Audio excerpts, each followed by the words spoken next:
today about these common financial scams that we see on a regular basis come through here, Montgomery County, and through our office. And this, I have to commend all of you for being here, because the first sign to know that you're still taking charge of your finances and awareness is to be here, to be receptive to learning about what the common scams are out there today. So thank you all for being here. First, when we talk about common financial scams, we're talking about things that include, they come at you from every angle, from the telephone, from the internet. You can see things on the computer that are interesting to you. It looks like something that's reliable, but again, you want to be very careful when you're dealing with things that aren't somebody face-to-face that you know and trust.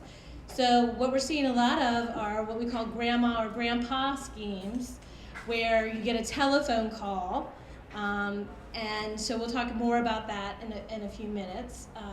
But by and large, I think the largest scam I see in my day-to-day job here in Montgomery County is the home improvement and contractor fraud. The door-to-door salespeople that are coming and knocking on your doors and saying they've finished work in the neighborhood, and they've got some time available, and they see that your gutters need cleaning or your roof needs a shingle or two. And we'll talk more about that in just a few minutes, okay? I just wanted to make that introduction. We see lottery and sweepstakes scams, and there's also a common jury duty scam that's going around Montgomery County right now. And I believe there's also a loan scam that Jessica may speak with you about. So first, let's turn and talk about a lottery scam. These are those scams where somebody introduces it as, you have won. And you get telephone calls or emails, letters regarding lotteries, and they request that you give them an upfront processing fee. If you are a winner of a lottery, you shouldn't have to pay anything for that, okay? So if anyone's asking you for money up front to give you the lottery, you should be aware that that's a scam, that's a fraud, okay? So you don't want to you want to make sure you're aware that you shouldn't have to pay any money up front to receive that. Now, again, they sometimes will send you checks that look authentic, and really they're asking for more personal information by getting that. So if you look at those checks, again, you just need to be very careful when you do that. They'll also call you in the sweepstakes. So just be aware of those types of scams. Again, you do not want to pay any upfront fees. Now, when we talk about other telephone scams, we're talking about what we mentioned as the grandma or grandpa schemes. You get a phone call. Hi, Grandma. Hi, Grandpa. I'm in trouble. I need your help now. I'm traveling in Europe, and I lost my wallet and my passport, and I need you to wire me money right now. Those types of calls are what we see. Or a grandchild who may be away at college. Please don't tell Mom. Please don't tell Mom. Please don't tell Dad. But I got into trouble. I got a DUI, and I need a lawyer. Can you send me some money now? Those things, unless you can verify that the caller is truly your grandchild, you do not want to send money right now. You want to verify. Again, the lesson of the day is trust people, but verify what they're telling you. Because what we see here is, a simple call to the parent, or a simple, well, let me call you back, and call your grandchild back before you do that. That can save you, and we heard an example, $10,000. Somebody right here in Montgomery County this year was approached, and they requested $10,000 from her, and she was willing to do that. because she wanted to help her grandchild out. And that's a good thing, to want to help your grandchild out. And that's why people prey on that instinct. So make sure you verify by calling your grandchild. I want to call you back.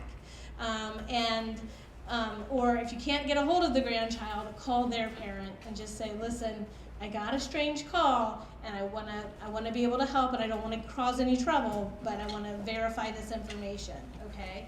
So that's the best thing you can do to prevent that scam. Now, again, whenever you get a call on the phone, never pay to play is what we say. Never pay to play, because you shouldn't have to pay an upfront fee in order to win something later. So you can't win a contest that you did not enter yourself, right? So just keep that in mind. Be suspicious of pressure tactics and wire funds. There's no reason why something has to be done immediately, right now. And pay attention to the warnings from your financial institution. If the caller claims an emergency, check it out. Make sure you know the number to be valid, and be wary of requests for secrecy. When people are asking you to keep it secret, that's because they want to go undetected, and they want the fraud to go undetected. Now, we've also have computer scams, and those involve phishing or spoofing. Anybody here like to use the internet? Who doesn't like to use the internet, right? I know it's hard, but again, phishing scams are authentic-looking emails. They are text messages. They are web pages, and they trick you to think that they are actually legitimate sites that you can spend money on or purchase things from, and they ask you for revealing personal information, your date of birth, your address, things that can be linked back to you, and so that person on the other end of that information can use to get assets in your name. So be very wary of those.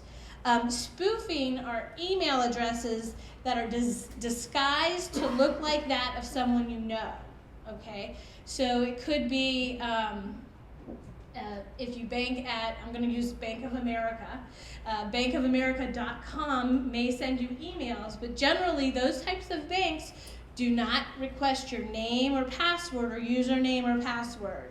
So what you need to know is that you may see something in the mail that says Bank of America for Maryland.org, or something that looks like bankofamerica.com. It looks legitimate. It looks like the logo that you're used to seeing, but really when you click on that link, it's a different email. It'll go to a different address. So be very careful of internet scams and solicitations through email. Okay, so that's the spoofing scam that we see. The other things that we see are these types of language is employed either over the phone, on the website, or in the mail that they send to you. We suspect an unauthorized transaction on your account, and they want you to provide the full account number, your PIN, your password, your address, your social security numbers. They ask for all sorts of verification, and they call you or they send out the letter to you, okay? If that's the case, make sure you trust but verify. Go to your institution and figure that out.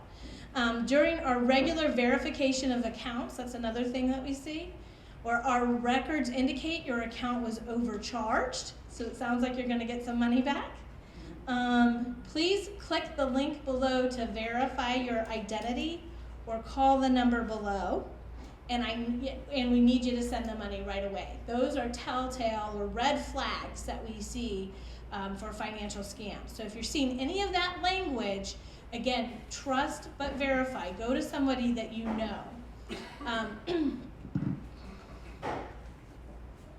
Now, with computer and internet safeguards, again, we want you to use trusted security software. Make sure that someone updates it frequently. Do not email financial information or account numbers. Do not do that. Be cautious about opening attachments or downloading files regardless of the source. and use passwords that are hard to guess. A lot of people I know like to use a common date, something like January 1st, or an anniversary date, or Valentine's Day, and they write out, that's their password. But there are computer programs that are designed to figure out those date passwords, and they can obtain your information that way. So use a difficult password. Use a combination of numbers and letters, but not months and dates and years, okay? So you want to do that. Shut down your computer when you're not using it.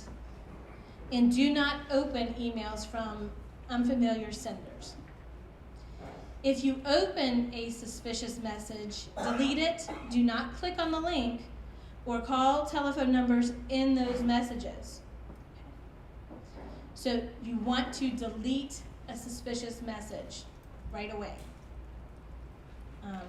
Also, delete text messages that ask you to confirm or provide personal information. And if you are concerned about an account, call the telephone number on the statement that you actually receive. Okay? So don't go to the document that was sent to you. Go to your regular old number and verify it from your monthly statement that you're aware of. Sure. Shutting down your computer when not using it? Yes. What's the purpose of that? I mean, because there's people in your family? Well, now with broadband and things like that, there are attacks even when you're not using your computer. So you want to make sure that when you're not using it, that you shut down the computer. Okay? Leaving your computer on all the time is a bad idea. It's a better practice to shut it off.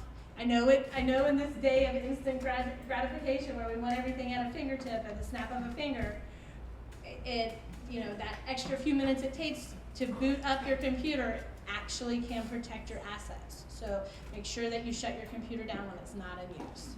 Okay? Now, what are you protecting yourself against when you're doing that? There are different computer programs that can attack your computer.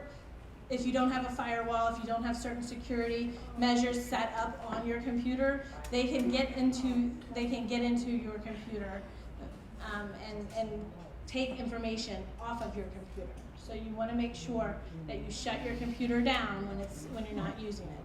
Okay? And that's again why a good security software program is an excellent tool if you're going to do anything on the computer these days. Okay? And you want to have someone who you trust come in and update that software regularly, okay? All right, now when we talk about, this is kind of my pet project here, home improvement fraud.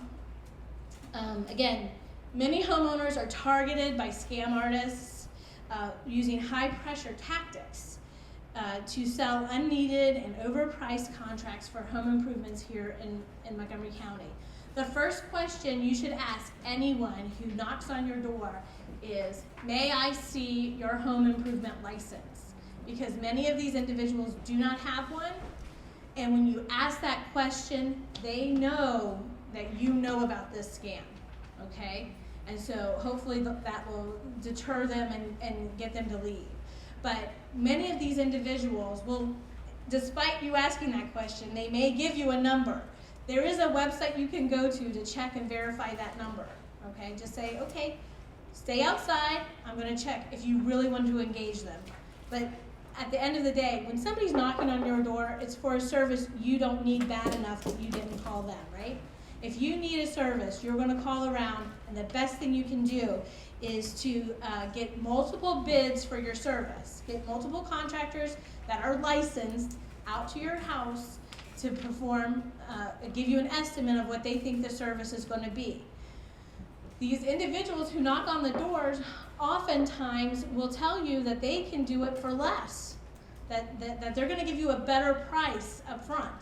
And that may be true, but they're trying to see how much money they can get you for. They're going to keep coming back to you after that. So what I see in my day-to-day job is these people who knock on the doors, they perform, they even do good work. They do good work for you even for a couple of years. Sometimes, you'll have a tree trimmer come in once or twice a year. You start to remember them. Oh, that's Mr. Taylor. He comes every spring and every winter to trim my trees, and he's done good work for me for 5 years. But as you age, as everybody ages, we all start to forget things. We all start to be more trusting and less vigilant, okay? And so what we see is they almost wait until the time is ripe before they victimize you. They kind of sit it out. They've been your contractor for several years. I'm not saying don't trust everybody. I'm just saying be careful when even people that who you've paid and they've done good work for you. Be careful that you're not getting overpriced or overcharged. So it's always important to get multiple bids from contractors. And so one of the things that we also see is, I was in the neighborhood. I just finished a job down the street from your neighbor. I have time. I live an hour away. So if I can trim these trees right before I go home, I could get another job. And I'm a hardworking person, and I want to make money for my family. And it's those pressure tactics. I can do it for you today for $200, whereas it normally would cost you $500. They might use those types of tactics to get you to request the service right then and there. Sometimes they use threatening tactics or intimidation, and they also use they try to distract and confuse you. So what I'm seeing a lot of is somebody who shows up and they may have several workers in the car. So one person knocks on the door and they approach you and they talk to you and they negotiate the work and they fill out the estimate for you. But then they bring in a whole bunch of 3 or 4 people to do the work and to distract you during that process, okay? So you don't want to get caught up in that because they're going to overcharge you at the end. This took longer, it took more people to do the work. Even though I quoted you $200 earlier, I really need $700, and they get angry when you don't want to pay the $700. And there you are vulnerable in your home alone. It's a very scary situation for many seniors. So be aware. That's why to really be cautious about the door-to-door salespeople, to verify their license status and to know who you're dealing with before you start to deal with them, okay?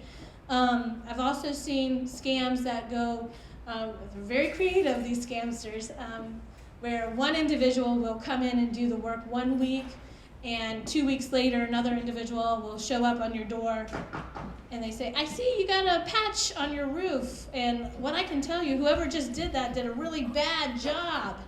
They did a terrible job, and you're going to have a leak the next thunderstorm that comes through here, so let me fix it for you this time. And really, those two guys are in it together. They're in cahoots. So they use those types of tactics. Again, so you're double paying. You're being doubly victimized for those services. So be very careful of those door-to-door home improvement contractors. That, I think, is by and far the largest crime we see, or economic financial exploitation of seniors that we see in this county. That is a stranger on stranger kind of crime. Normally, large exploitations involve a family member when it comes to financial, or caregiver, when it comes to financial exploitation, but these crimes are also on the rise.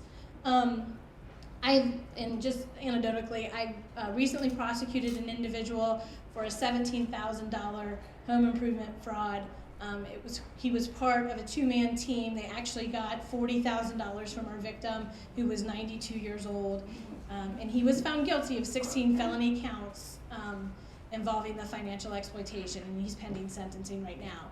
But we see them range from $17,000, and I also have a case that's pending of $321,000. So it goes from, they reach out to every community and every neighborhood. It doesn't, no amount is too small for the crooks or too big. So just be advised. So that's, I think, probably one of the most serious crimes affecting members in Montgomery County right now. So again, I've already mentioned most of these. You want to check the references of the contractors that you are hiring. A legitimate contractor will have pleased clients that you can call, and you can verify those. always require a clearly written contract. A lot of these are scratched out, and I can hardly even read them when I'm looking at them, but that also helps you understand the extent of the work that they're willing to do. Do not pay in advance. Sometimes they require a deposit up front. So I see a lot of guys that come in, fill out a contract, and they say at 10 o'clock in the morning, they say, I need a $500 deposit because we're going to go to Home Depot and get the materials we need to do the work for you. And they'll go and cash your $500 check and never come back. Okay, so that's another thing. Don't prepay for services. And don't provide personal financial information to them. Don't let them know, oh, well, I don't have enough cash here. I've even seen a few contractors offer, because cash is harder for us law enforcement to track. They'll offer to take people down to the bank. I'll drive you to your bank. You said it's to sit down the street. I'll take you to your bank. You can get the cash there. I don't need to take a check. So, again, be aware of your surroundings. These are strangers, even if you've known them. Just don't get in the car. Don't do that kind of thing. You want to keep your person safe. And these types of scams, and we do see that on the rise here as well. The volunteering of driving people to the store and the bank to get the cash money is on the rise. Now, the next thing we want to talk about is identity theft. Does everybody know what identity theft is? Okay. So this is where people are trying to get your birth date, your social security number, credit card numbers, or PINs and passwords to your accounts. So you want to protect your personal information. You want to protect your incoming and outgoing mail. You can use the post office to send your mail. Don't use your mailbox at the street. Use an actual mailbox. You can sign up for direct deposit. That does make it harder for people to steal checks out of the mail. Use a shredder to destroy your personal or private information, or what we call financial trash. When you get all those extra things in the mail, use a shredder to destroy that. And again, use the safeguards we mentioned before to protect your identity online. You do want to review your credit record at least once a year, and you should be able to get that through the Bureau. And you should always report any fraudulent activity. Now, if you are a victim, what you want to do, if you do become a victim of identity theft, you do want to place a fraud alert on at least one of the 3 major credit reporting companies. Those are Equifax, Experian, and TransUnion. You want to request copies of your credit report, and you want to make an identity theft report with the police. That's important.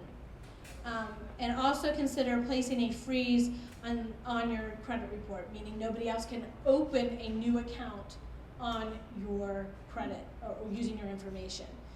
So if you do notice that you are a victim of identity fraud, you want to have that in place until hopefully they can resolve who's stealing your information.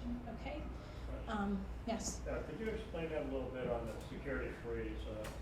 I was a victim of that Anthem thing with the thing. Sure. And so I called that, and they told me I could put it on a freeze for 90 days. Yes. But they don't freeze it. They tell you that people can't get the information, but it doesn't mean necessarily that who's ever requesting that could give you credit. So. Is that correct or not? Well, they do. I think what they do is an alert on your account. So anytime, right. So if I were to hypothetically go into a car dealership with your information, right? Right. And try to get a loan for a new car. Right. When they run that credit check for that loan, or whatever they're going to do, the credit reporting agency will alert the person who's requesting that additional line of credit, like the car dealership in my example, and they should have a flag to say that this is, this may be abuse, or this may be a fraud, and they are to double check and be extra sure before they loan that money. Okay, so you're right. Nothing's ever 100% frozen. Right. Okay, but at the same time, it does make it harder for people who are trying to open new accounts to do that. I was told, won't bring to your attention, I got 2 phone calls. One indicating it was the IRS, Mhm. that was from that, and the second one. Sure, that you're late on your taxes and you need to pay $500 right now. The second one was from the Treasury. Correct, right? I don't know if you heard about that one. I have heard about both of those, and the other one that I wanted to mention was the other common scam that I'm seeing here in Montgomery County is a jury duty scam. Okay, so what that one is again, because we're all inundated with emails and regular mail, junk mail, right, in our mailboxes. So the call is usually a telemarketing call that you missed jury duty, that you were supposed to show up for jury duty and you didn't come, and a sheriff is going to come out and arrest you for missing, because you're in contempt of court for missing your jury duty, because you were summoned to court. But if you pay $500 right now, you will not get arrested. Okay? So a lot of people are falling victim to that scam. Has anybody received a phone call of that nature? I got one. I did, yeah. But I knew about it, so I didn't give them the $500. I said, oh, no, I'll go to jail, that's fine. I'll take my chance with the sheriff, okay? So, but the point is, and I know teachers at my daughter's school, they got the same call. So that is definitely something going around. And they use real judges' names here in the county. So they might say a judge that you've heard from the news or you voted for at the last election. You know, Judge Root issued a summons for you. That's a real judge here in Montgomery County, but he's not charging you $500 for not coming to your jury duty. Okay, so don't pay over the phone. They ask you for your credit card over the phone, and they want you to make that payment so you don't get arrested, or they're going to send the sheriff out right now since they know you're home. Okay. I just made a reservation on Super Shuttle about a week ago.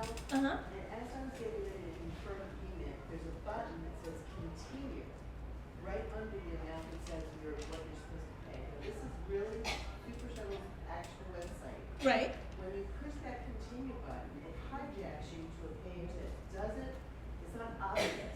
Right. It's this group called Great Fun, and it's a scam. And they want you to pay $1 Right. or more for $20 off on your, it's a high level, and Super Shuttle has not responded.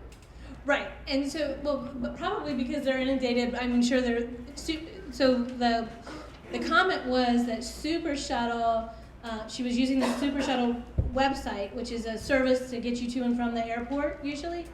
And so it's like a bus that you can hire to take you to and from the airport. And it's usually cheaper than a taxi or things like that.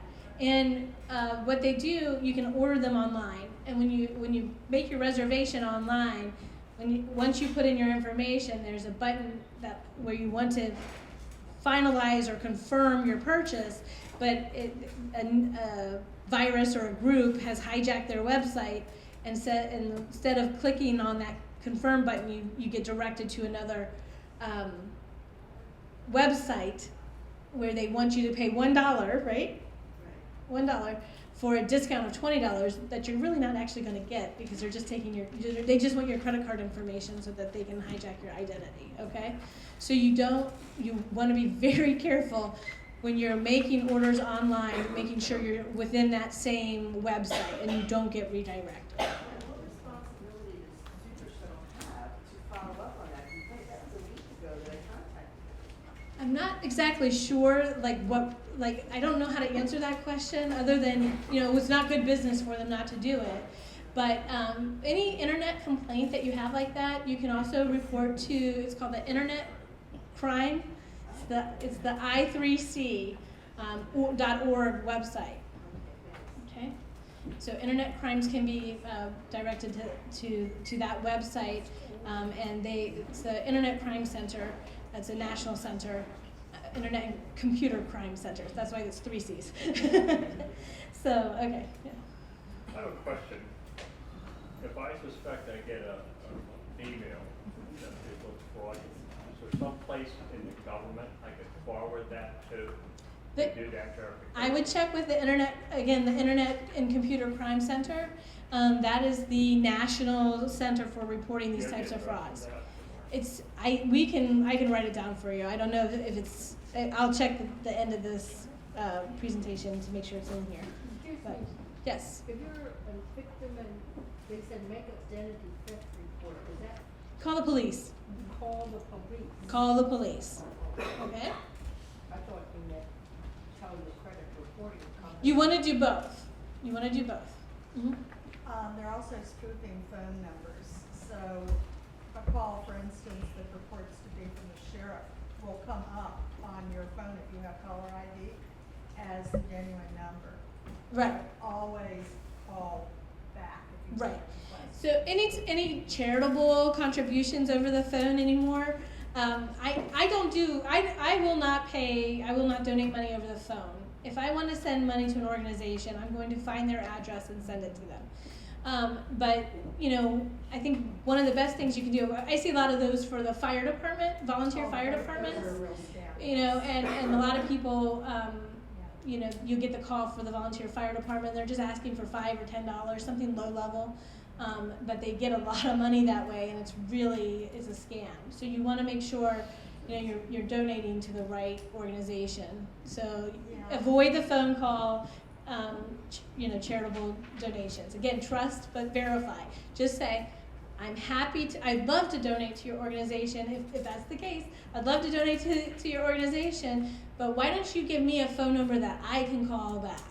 And it just call that number, call back.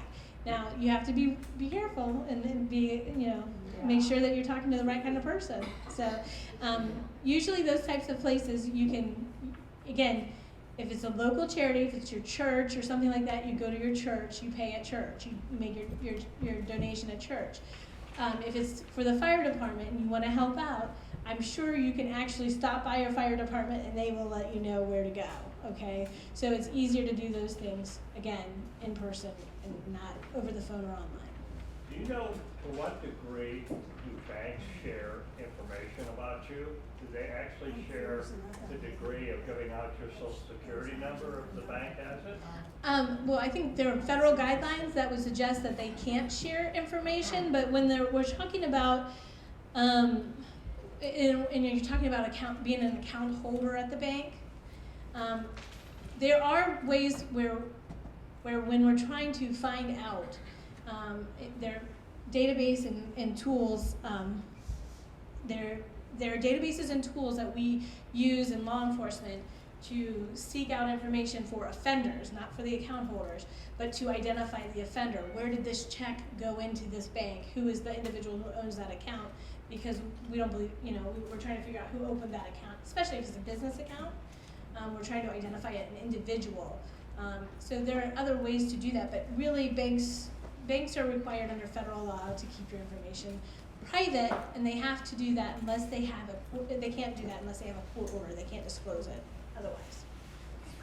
Is it risky to send a charitable, I'm talking loud so they can Sure, request. I can repeat it for you too Okay, if you that want to. would be great. Okay. So that is it risky if you know a national charity and you've given to them before and you want to call them rather than send in a check? Is that risky if you know the charity? No, if you already have the number Yeah. and you want to do that, that's fine. Okay, but again, that's part of trusting and verifying. You've already verified that it's a good number for them because of your past experience, right? So I think we only have about a couple more minutes. We need to wrap up, unfortunately. Medical identity theft, and these again are some of the identity theft places that you can go to: the Federal Trade Commission and Social Security. So we have that information available for anybody who wants it afterwards. Okay. Are they in the book? Yes, they should be in the book. Yes. Mhm. Is that information in this book? Yes. Okay, so medical identity theft is another scam that's going around. Unfortunately, I don't think we're going to have enough time to get into the details of that. But again, it's just like regular identity theft, except for people are using your insurance information or Medicare information to obtain services. So if you're getting turned down for medical assistance because they say you've reached your limit already, make sure you double check that somebody hasn't used your service already. Okay, it's just like a regular identity theft, but do that. Well, in regards to the medical identity theft, you know, Care First was hacked. Yes, and Anthem was hacked as well. Yeah. Federal employees and retirees. Yes, federal employees and retirees were also hacked recently. Okay, and again, there are warning signs, very similar thing. If you receive a bill for a medical service that you didn't receive, or calls from collection agencies on services that you never received, or notification from your insurance company that you've reached your limit, like I already said, and if you've been denied coverage for any sort of medical condition that you know, okay? So those are the things that we can do for the medical identity theft. Again, you want to obtain your medical file and write to your health provider for any corrections or mistakes, and report your concerns to Senior Medicare Patrol.